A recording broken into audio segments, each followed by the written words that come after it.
Here it goes. Hey, yeah. So recently I stumbled upon an interview with Kenan and Kel on the set of the long-awaited Good Burger 2. This is my brother right here, man. Yes, Good Burger 2 is happening, and we're all extremely excited about it. I mean, how can we not be? It's Kenan and Kel, one of the most iconic duos of all of our childhoods. But for me personally, not only does it get me excited, but it gets me really emotional because a little over 10 years ago, I would have never thought this could happen. So let this video serve as a celebration piece ahead of Good Burger 2, as well as a salute to one of the most iconic duos of our culture. Our story begins in April of 1994 with the premiere of arguably Nickelodeon's greatest IP, and you can fight me on this. All That! For those who don't know, All That was a sketch comedy show on Nickelodeon, similar to the likes of Mad TV and In Living Color. And it was a hit show on account of the fact that the cast comprised of mainly child actors, some of which who would stay on the show for multiple seasons and portray a wide variety of characters. But there were two child actors in particular that stood out to not only the audience, but to fellow cast members and Nickelodeon executives. Kenan Thompson, who was fresh off of Mighty Ducks, and newcomer Kel Mitchell. And that's no shade to the rest of the cast members of All That. They were just as incredibly talented and just as incredibly funny, but the chemistry between these two was off the charts. We were playing Mavis and Clavis, and I would say something, and we were improv, and he knew what I was about to say next,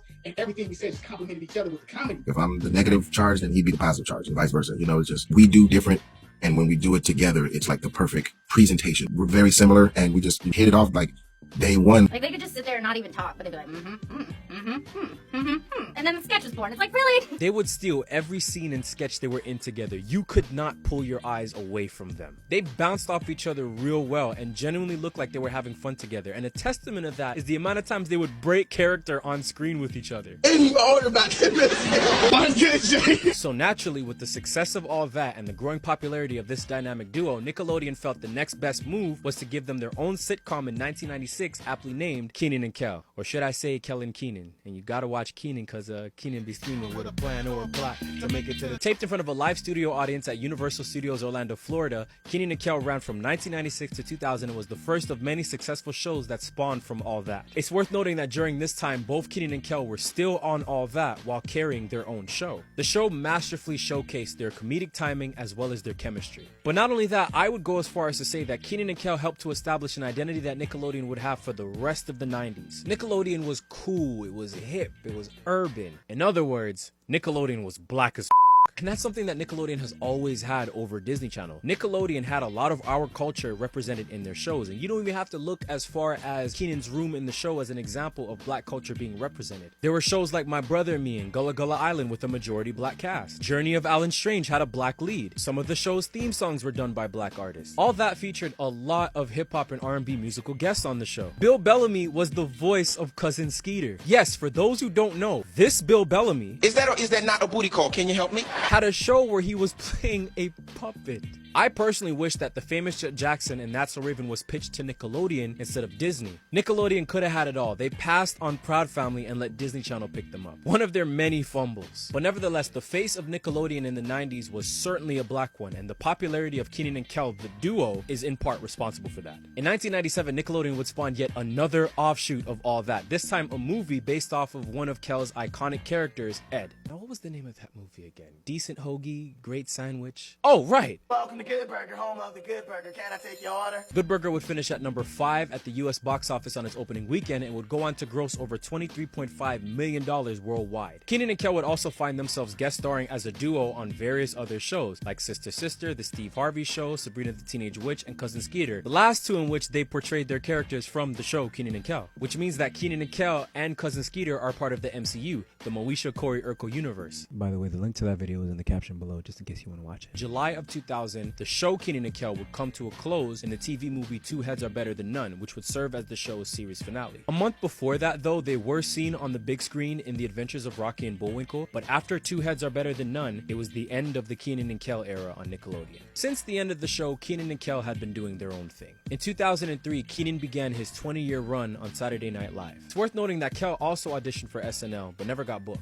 And he auditioned for SNL too, and I just ended up getting a job, and I just didn't appreciate that, brother, at the moment. It really makes you you wonder what could have been if both Kenan and Kel were on SNL. Kenan was enjoying a lot of success not just as a regular on SNL, but through his movie roles like Fat Albert, Big Fat Liar, Barbershop 2, Love Don't Cost a Thing. And Kel was still working too, guest starring on shows like One on One, The Parkers, Half and Half, City Guys, Proud Family. He was the voice of T-Bone in Clifford the Big Red Dog, getting that voice actor back. Then in April of 2005, All That aired their 10th anniversary special ahead of their 10th season, where we finally saw Kenan and Kel in multiple sketches together after 5 years.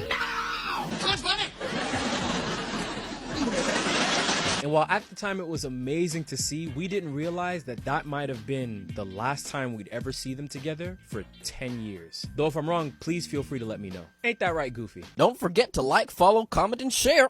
Fast forward to the 2010s, the decade where 90s nostalgia was all the rage. And Nickelodeon sought to capitalize off of that with their 90s Are All That programming block in July of 2011. It not only introduced a younger audience to a lot of 90s Nickelodeon, but it also rekindled the love and sparked renewed interest with those who grew up with them. Then in September of 2011, the Kamikaze Expo hosted the All That reunion panel. And I remember seeing this on Black Nerd Comedy's channel on YouTube and thinking to myself how incredible it was to see something like this. It was still great to see Angelique Bates. And while a lot of our favorite cast members from All That were at the panel, Kenan was missing, making him the only one of the OG cast from the first 2 seasons to be absent. Now, I didn't think much of Kenan's absence at the time, but I do remember thinking to myself, we haven't seen Kenan and Kel together in a while.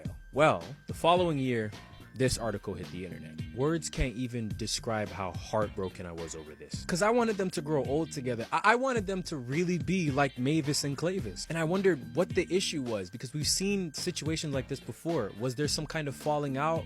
What happened? Like, I couldn't understand it. Of course, now as an adult, I understand it a whole lot better than before. Life has a way of lifing.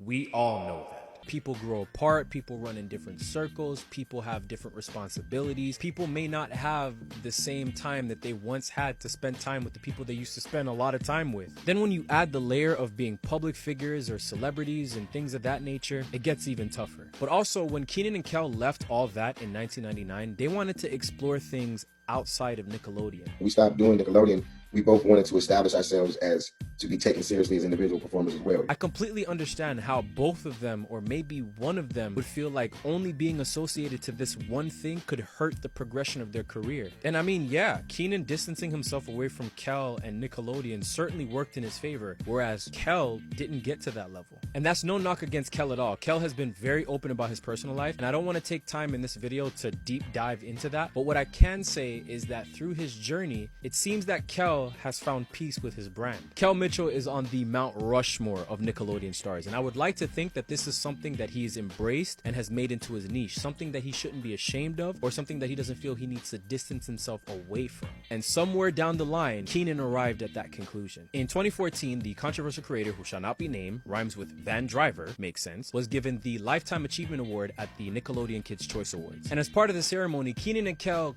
kinda presented the award to the creator. And by kinda, I mean Kel was physically there, but Kenan was there as a video. So it seemed that this would be the new reality, right? We would never see Kenan and Kel on the same stage, in the same room, on the same screen, ever again. Well, the power of 90s nostalgia was an incredibly strong thing in the 2010s, because the following year, on Jimmy Fallon's late night show, Kel Mitchell made an appearance reprising his role as Ed from Good Burger, and after 10 long years, we were treated with the reunion of a lifetime. Oh, hey, Lester Oaks construction worker. This here's a serious matter that can only be rectified and reciprocated. And thankfully that wasn't a one-off, because since then, for years to follow, Kenan and Kel have been giving us Kenan and Kel, showing us that their friendship really is a brotherhood, and I couldn't be any more happier. Kenan and Kel is very important, not just to the history of Nickelodeon, but to Black culture. At the height of their popularity, Kenan and Kel represented us at our most fun and youthful. They showed us what a friendship between two Black boys could look like, one of the few examples of Black bromances in media.